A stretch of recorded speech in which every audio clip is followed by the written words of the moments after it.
Our Mutual Friend by Charles Dickens. Book 2, Birds of a Feather. Chapter 4, Cupid Prompted.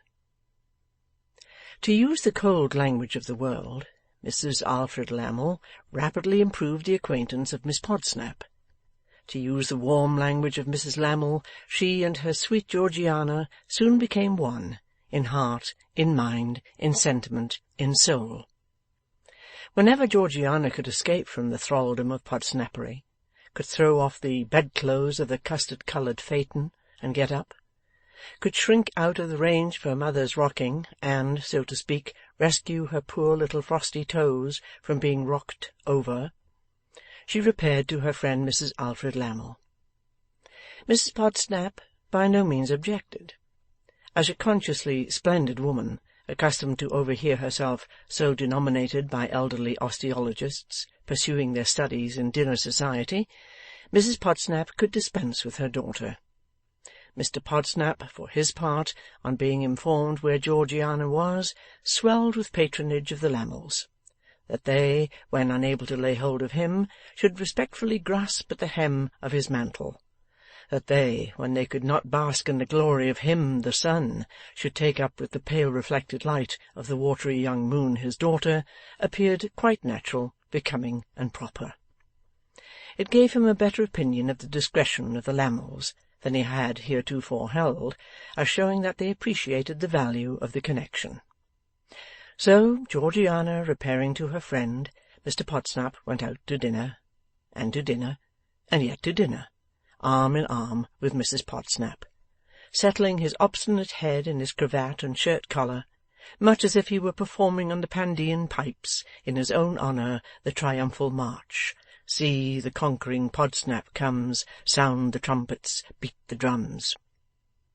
It was a trait in Mr. Podsnap's character, and in one form or other it will be generally seen to pervade the depths and shallows of Podsnappery, that he could not endure a hint of disparagement of any friend or acquaintance of his.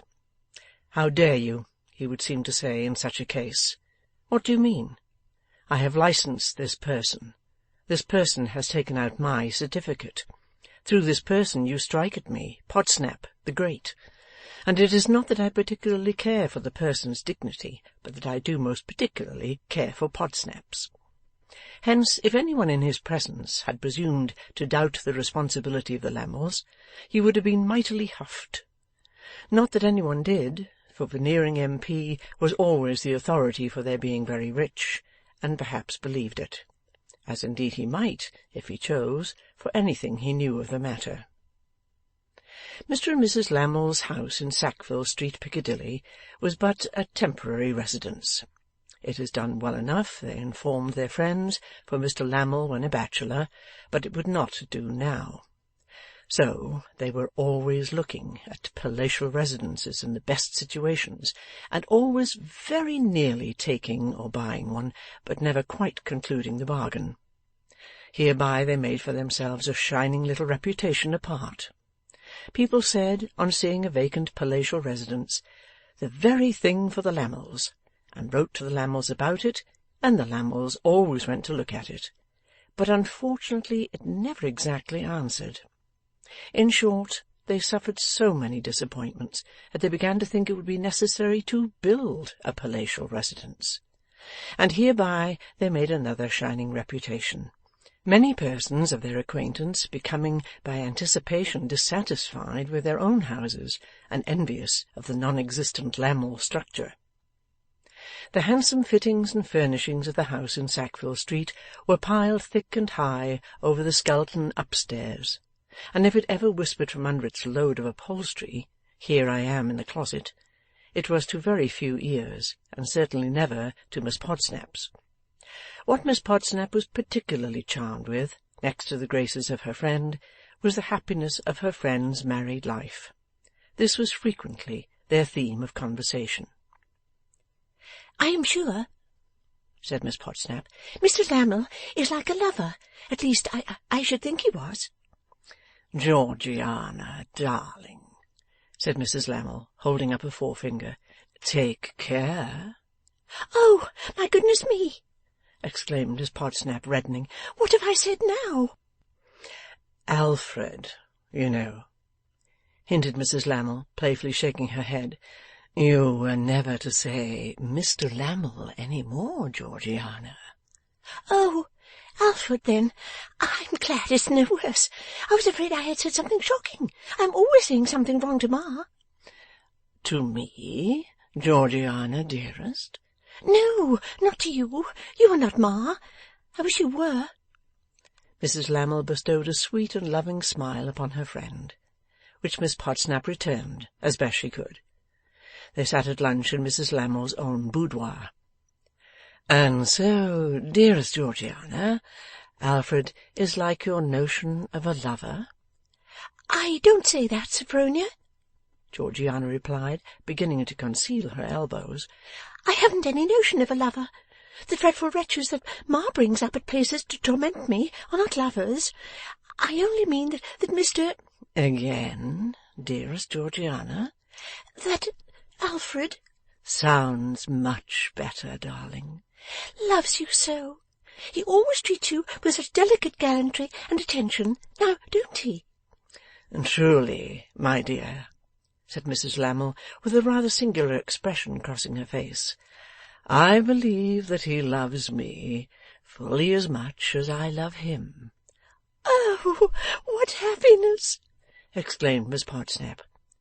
'But do you know, my Georgiana,' Mrs. Lammle resumed presently, 'that there is something suspicious in your enthusiastic sympathy with Alfred's tenderness?' 'Good gracious, no! I hope not.' 'Doesn't it rather suggest,' said Mrs. Lammle archly, 'that my Georgiana's little heart is—' 'Oh, don't!'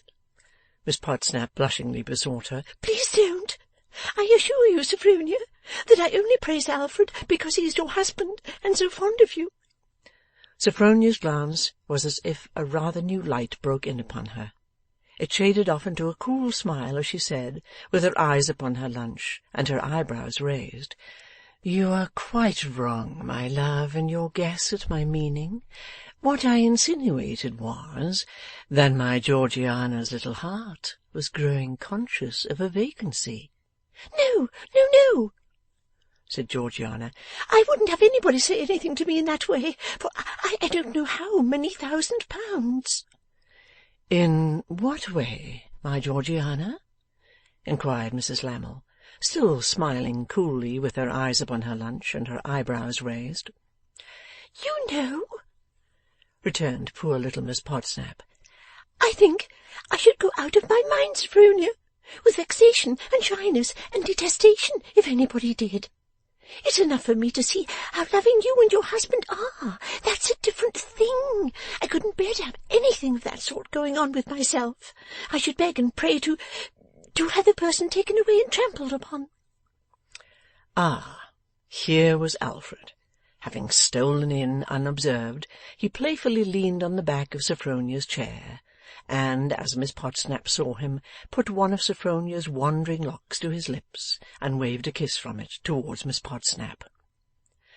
'What is this about husbands and detestations?' inquired the captivating Alfred. 'Why, they say,' returned his wife, 'that listeners never hear any good of themselves, though you— But pray, how long have you been here, sir?' 'This instant arrived, my own.' 'Then I may go on, though if you had been here but a moment or two sooner, you would have heard your praises sounded by Georgiana.' 'Only if they were to be called praises at all, which I really don't think they were,' explained Miss Podsnap in a flutter, 'for being so devoted to Sophronia.' 'Sophronia,' murmured Alfred, 'my life,' and kissed her hand, in return for which she kissed his watch-chain. 'But it was not I who was to be taken away and trampled upon, I hope?' said Alfred, drawing a seat between them. 'Ask Georgiana, my soul,' replied his wife. Alfred touchingly appealed to Georgiana. 'Oh, it was nobody,' replied Miss Podsnap. 'It was nonsense.' But if you are determined to know, Mr. Inquisitive Pet, as I suppose you are,' said the happy and fond Sophronia, smiling, 'it was any one who should venture to aspire to Georgiana.' 'Sophronia, my love,' remonstrated Mr. Lammle, becoming graver, 'you are not serious.' 'Alfred, my love,' returned his wife, 'I dare say Georgiana was not, but I am.' 'Now this,' said Mr. Lammle, 'shows the accidental combinations there are in things. Could you believe, my ownest, that I came in here with the name of an aspirant to our Georgiana on my lips?' 'Of course I could believe it, Alfred,' said Mrs. Lammle. 'Anything that you told me.' 'You dear one! And I anything that you told me.' How delightful those interchanges, and the looks accompanying them! Now, if the skeleton upstairs had taken that opportunity, for instance, of calling out, 'Here I am, suffocating in the closet!' 'I give you my honour, my dear Sophronia.' 'And I know what that is, love,' said she. 'You do, my darling. That I came into the room all but uttering young Fledgeby's name. Tell Georgiana, dearest, about young Fledgeby.' 'Oh no, don't! Please don't!' cried Miss Podsnap, putting her fingers in her ears. 'I'd rather not.' Mrs. Lammle laughed in her gayest manner, and removing her Georgiana's unresisting hands, and playfully holding them in her own at arm's length, sometimes near together and sometimes wide apart, went on. 'You must know, you dearly beloved little goose, that once upon a time there was a certain person called young Fledgeby. And this young Fledgeby, who was of an excellent family and rich, was known to two other certain persons, dearly attached to one another, and called Mr. and Mrs. Alfred Lammle. So, this young Fledgeby, being one night at the play, there sees with Mr. and Mrs. Alfred Lammle a certain heroine called—' 'No, don't say Georgiana Podsnap,' pleaded that young lady, almost in tears. 'Please don't. Oh, do say somebody else. Not Georgiana Podsnap. Oh, don't. 'No other,' said Mrs. Lammle, laughing airily, and, full of affectionate blandishments, opening and closing Georgiana's arms like a pair of compasses, 'than my little Georgiana Podsnap. So this young Fledgeby goes to that Alfred Lammle and says—' 'Oh, please don't!' Georgiana, as if the supplication were being squeezed out of her by powerful compression. 'I so hate him for saying it.' 'For saying what, my dear?' laughed Mrs. Lammle. 'Oh, I don't know what he said,' cried Georgiana wildly, 'but I hate him, all the same, for saying it.' 'My dear,' said Mrs. Lammle, always laughing in her most captivating way, 'the poor fellow only says that he is stricken, all of a heap.' 'Oh, what shall I ever do?' interposed Georgiana. 'Oh, my goodness, what a fool he must be!' And implores to be asked to dinner and to make a fourth at the play another time.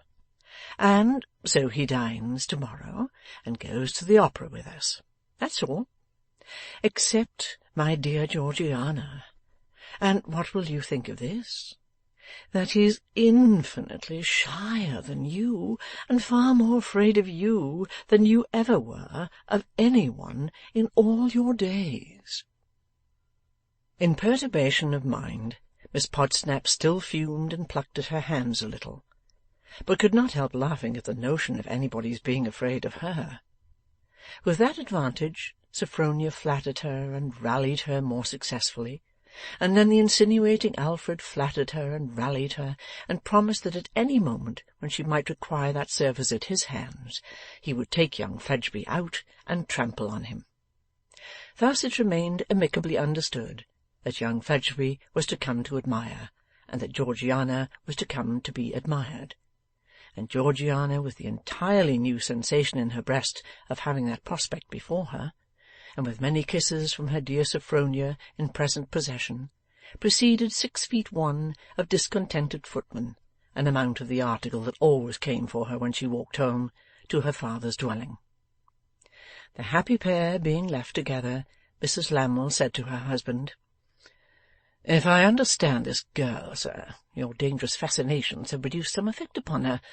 I mention the conquest in good time, because I apprehend your scheme to be more important to you than your vanity." There was a mirror on the wall before them, and her eyes just caught him smirking in it. She gave the reflected image a look of the deepest disdain, and the image received it in the glass. Next moment they quietly eyed each other, as if they, the principals, had had no part in that expressive transaction. It may have been that Mrs. Lammle tried in some manner to excuse her conduct to herself by depreciating the poor little victim of whom she spoke with acrimonious contempt. It may have been, too, that in this she did not quite succeed, for it is very difficult to resist confidence, and she knew she had Georgiana's. Nothing more was said between the happy pair. Perhaps conspirators who have once established an understanding may not be over fond of repeating the terms and objects of their conspiracy. Next day came Georgiana, and came Fledgeby. Georgiana had by this time seen a good deal of the house and its frequenters, as there was a certain handsome room with a billiard-table in it on the ground floor, eating out a backyard, which might have been Mr. Lammle's office or library, but was called by neither name, but simply Mr. Lammle's room, so it would have been hard for stronger female heads than Georgiana's to determine whether its frequenters were men of pleasure or men of business. Between the room and the men there were strong points of general resemblance. Both were too gaudy, too slangy, too odorous of cigars, and too much given to horseflesh, the latter characteristic being exemplified in the room by its decorations, and in the men by their conversation. High stepping horses seemed necessary to all Mr. Lammle's friends, as necessary as their transaction of business, to gather in a gipsy way at untimely hours of the morning and evening, and in rushes and snatches. There were friends who seemed to be always coming and going across the Channel, on errands about the Bourse, and Greek and Spanish and India and Mexican and par and premium and discount and 3/4 and 7/8. There were other friends who seemed to be always lolling and lounging in and out of the city on questions of the Bourse and Greek and Spanish and India and Mexican and par and premium and discount and 3/4 and 7/8. They were all feverish, boastful, and indefinably loose, and they all ate and drank a great deal, and made bets in eating and drinking. They all spoke of sums of money, and only mentioned the sums and left the money to be understood as 45,000 Tom, or 222 on every individual share in the lot Joe. They seemed to divide the world into two classes of people who were making enormous fortunes, and people who were being enormously ruined. They were always in a hurry, and yet seemed to have nothing tangible to do, except a few of them, these mostly asthmatic and thick-lipped, who were for ever demonstrating to the rest, with gold pencil-cases which they could hardly hold because of the big rings on their forefingers, how money was to be made. Lastly, they all swore at their grooms, and the grooms were not quite as respectful or complete as other men's grooms, seeming somehow to fall short of the groom point as their masters fell short of the gentleman point. Young Fledgeby was none of these. Young Fledgeby had a peachy cheek, or a cheek compounded of the peach and the red wall on which it grows, and was an awkward, sandy-haired, small-eyed youth, exceeding slim, his enemies would have said lanky, and prone to self-examination in the articles of whisker and moustache. While feeling for the whisker that he anxiously expected, Fledgeby underwent remarkable fluctuations of spirits, ranging along the whole scale from confidence to despair. There were times when he started, as exclaiming, "By Jupiter, here it is at last!" There were other times when, being equally depressed, he would be seen to shake his head and give up hope. To see him at those periods leaning on a chimney-piece, like as on an urn containing the ashes of his ambition, with a cheek that would not sprout, upon the hand on which that cheek had forced conviction, was a distressing sight. Not so was Fledgeby seen on this occasion. Arrayed in superb raiment, with his opera hat under his arm, he concluded his self-examination hopefully, awaiting the arrival of Miss Podsnap, and talked small talk with Mrs. Lammle. In facetious homage to the smallness of his talk, and jerky nature of his manners, Fledgeby's familiars had agreed to confer upon him, behind his back, the honorary title of Fascination Fledgeby. "Warm weather, Mrs. Lammle," said Fascination Fledgeby. Mrs. Lammle thought it scarcely as warm as it had been yesterday. "Perhaps not," said Fascination Fledgeby with great quickness of repartee, "but I expect it will be devilish warm to-morrow." He threw off another little scintillation. "Been out to-day, Mrs. Lammle?" Mrs. Lammle answered, "For a short drive." "Some people," said Fascination Fledgeby, "are accustomed to take long drives, but it generally appears to me that if they make 'em too long, they overdo it." Being in such feather, he might have surpassed himself in his next sally, had not Miss Podsnap been announced. Mrs. Lammle flew to embrace her darling little Georgy, and when the first transports were over, presented Mr. Fledgeby. Mr. Lammle came on the scene last, for he was always late, and so were the frequenters always late, all hands being bound to be made late by private information about the Bourse, and Greek, and Spanish, and India, and Mexican, and par, and premium, and discount, and 3/4 and 7/8.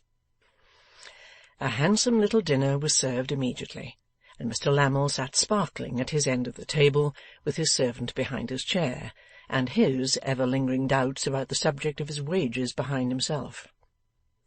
Mr. Lammle's utmost powers of sparkling were in requisition to-day, for Fascination Fledgeby and Georgiana not only struck each other speechless, but struck each other into astonishing attitudes. Georgiana, as she sat facing Fledgeby, making such efforts to conceal her elbows as were totally incompatible with the use of a knife and fork; and Fledgeby, as he sat facing Georgiana, avoiding her countenance by every possible device, and betraying the discomposure of his mind in feeling for his whiskers with his spoon, his wine-glass, and his bread.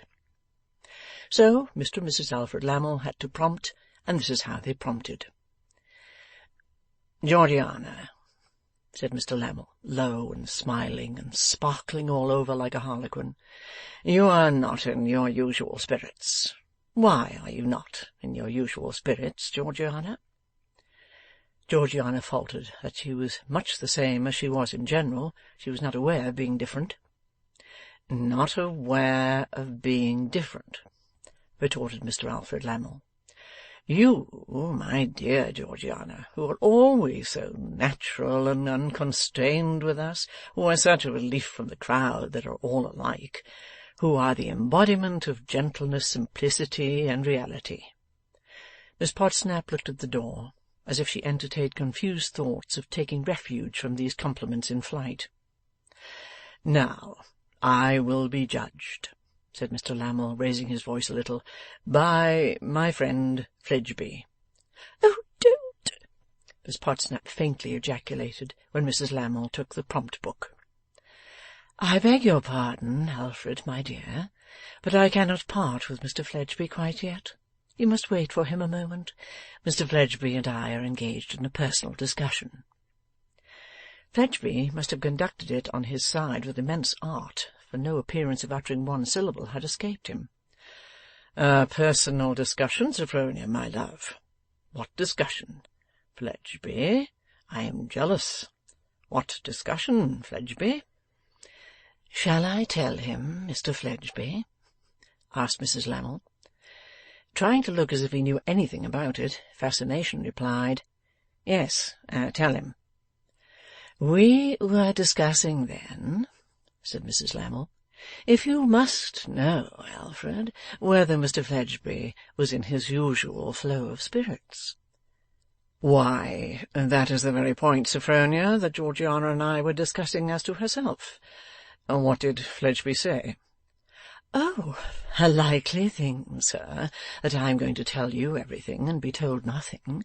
What did Georgiana say?" "Georgiana said she was doing her usual justice to herself to-day, and I said she was not." "Precisely," exclaimed Mrs. Lammle, "what I said to Mr. Fledgeby." Still, it wouldn't do. They would not look at one another. No, not even when the sparkling host proposed that the quartet should take an appropriately sparkling glass of wine. Georgiana looked from her wine-glass at Mr. Lammle and at Mrs. Lammle, but mightn't, couldn't, shouldn't, wouldn't look at Mr. Fledgeby. Fascination looked from his wine-glass at Mrs. Lammle and at Mr. Lammle, but mightn't, couldn't, shouldn't, wouldn't look at Georgiana. More prompting was necessary. Cupid must be brought up to the mark. The manager had put him down in the bill for the part, and he must play it. "Sophronia, my dear," said Mr. Lammle, "I don't like the colour of your dress." "I appeal," said Mrs. Lammle, "to Mr. Fledgeby." "And I," said Mr. Lammle, "to Georgiana." "Georgie, my love," remarked Mrs. Lammle aside to her dear girl, "I rely upon you not to go over to the opposition. Now, Mr. Fledgeby." Fascination wished to know if the colour were not called rose-colour. Yes, said Mr. Lammle, actually he knew everything. It was really rose-colour. Fascination took rose-colour to mean the colour of roses. In this he was very warmly supported by Mr. and Mrs. Lammle. Fascination had heard the term Queen of Flowers applied to the rose. Similarly, it might be said that the dress was the Queen of Dresses. Very happy Fledgeby from Mr. Lammle. Notwithstanding, Fascination's opinion was that we all had our eyes, or at least a large majority of us, and that and his farther opinion was several ands, was nothing beyond them. "Oh, Mr. Fledgeby," said Mrs. Lammle, "to desert me in that way! Oh, Mr. Fledgeby, to abandon my poor dear injured rose, and declare for blue!" "Victory, victory!" cried Mr. Lammle. "Your dress is condemned, my dear." "But what," said Mrs. Lammle, stealing her affectionate hand towards her dear girl's, "what does Georgie say?" "She says," replied Mr. Lammle, interpreting for her, "that in her eyes you look well in any colour, Sophronia, and that if she had expected to be embarrassed by so pretty a compliment as she has received, she would have worn another colour herself. Though I tell her, in reply, that it would not have saved her, for whatever colour she had worn would have been Fledgeby's colour. But what does Fledgeby say?" "He says," replied Mrs. Lammle, interpreting for him, and patting the back of her dear girl's hand as if it were Fledgeby who was patting it, "that it was no compliment, but a little natural act of homage that he couldn't resist. And," expressing more feeling as if it were more feeling on the part of Fledgeby, "he is right. He is right." Still, no, not even now would they look at one another. Seeming to gnash his sparkling teeth, studs, eyes, and buttons all at once, Mr. Lammle secretly bent a dark frown on the two, expressive of an intense desire to bring them together by knocking their heads together. "Have you heard this opera of to-night, Fledgeby?" he asked, stopping very short, to prevent himself from running on into "confound you." "Why, no, not exactly," said Fledgeby. "In fact, I don't know a note of it." "Neither do you know it, Georgie," said Mrs. Lammle. No," replied Georgiana faintly, under the sympathetic coincidence. "Why then," said Mrs. Lammle, charmed by the discovery which flowed from the premises, "you neither of you know it. Oh, how charming!" Even the craven Fledgeby felt the time was now come when he must strike a blow. He struck it by saying, partly to Mrs. Lammle and partly to the circumambient air, "I consider myself very fortunate in being reserved by—" As he stopped dead, Mr Lammle, making that gingerous bush of his whiskers to look out of, offered him the word "Destiny." "No, I wasn't going to say that," said Fledgeby. "I was going to say Fate. I consider it very fortunate that Fate has written in the book which is its own property, that I should go to that opera for the first time under the memorable circumstances of going with Miss Podsnap." To which Georgiana replied, hooking her two little fingers in one another and addressing the tablecloth, "Thank you, but I generally go with no one but you, Sophronia, and I like that very much." Content, perforce, with this success for the time, Mr Lammle let Miss Podsnap out of the room as if he were opening her cage door, and Mrs Lammle followed. Coffee being presently served upstairs, he kept a watch on Fledgeby until Miss Podsnap's cup was empty, and then directed him with his finger, as if that young gentleman were a slow retriever, to go and fetch it. This fate he performed, not only without failure, but even with the original embellishment of informing Miss Podsnap that green tea was considered bad for the nerves, though there Miss Podsnap unintentionally threw him out by faltering, "Oh, is it indeed? How does it act?" which he was not prepared to elucidate. The carriage announced, Mrs Lammle said, "Don't mind me, Mr Fledgeby. My skirts and cloak occupy both my hands. Take Miss Podsnap." And he took her, and Mrs Lammle went next, and Mr Lammle went last, savagely following his little flock like a drover. But he was all sparkle and glitter in the box at the opera, and there he and his dear wife made a conversation between Fledgeby and Georgiana in the following ingenious and skilful manner. They sat in this order: Mrs Lammle, Fascination Fledgeby, Georgiana, Mr Lammle. Mrs Lammle made leading remarks to Fledgeby, only requiring monosyllabic replies. Mr Lammle did the like with Georgiana. At times Mrs Lammle would lean forward to address Mr Lammle to this purpose. "Alfred, my dear, Mr Fledgeby very justly says, apropos of the last scene, that true constancy would not require any such stimulant as the stage deems necessary." To which Mr Lammle would reply, "Ay, Sophronia, my love, but as Georgiana has observed to me, the lady had no sufficient reason to know the state of the gentleman's affections." To which Mrs Lammle would rejoin, "Very true, Alfred, but Mr Fledgeby points out this." To which Alfred would demur, "Undoubtedly, Sophronia, but Georgiana acutely remarks that—" Through this device the two young people conversed at great length, and committed themselves to a variety of delicate sentiments, without having once opened their lips, save to say yes or no, and even that not to one another. Fledgeby took his leave of Miss Podsnap at the carriage door, and the Lammles dropped her at her own home, and on the way Mrs Lammle archly rallied her in her fond and protecting manner by saying at intervals, "Oh, little Georgiana, little Georgiana," which was not much, but the tone added, "You have enslaved your Fledgeby." And thus the Lammles got home at last, and the lady sat down moody and weary, looking at her dark lord engaged in a deed of violence with a bottle of soda-water, as though he were wringing the neck of some unlucky creature and pouring its blood down his throat. As he wiped his dripping whiskers in an ogreish way, he met her eyes, and pausing, said, with no very gentle voice, "Well?" "Was such an absolute booby necessary to the purpose?" "I know what I am doing. He is no such dolt as you suppose." "A genius, perhaps?" "You sneer, perhaps, and you take a lofty air upon yourself, perhaps. But I tell you this, when that young fellow's interest is concerned, he holds as tight as a horse-leech. When money is in question with that young fellow, he is a match for the devil." "Is he a match for you?" "He is, almost as good a one as you thought me for you. He has no quality of youth in him, but such as you have seen to-day. Touch him upon money, and you touch no booby then.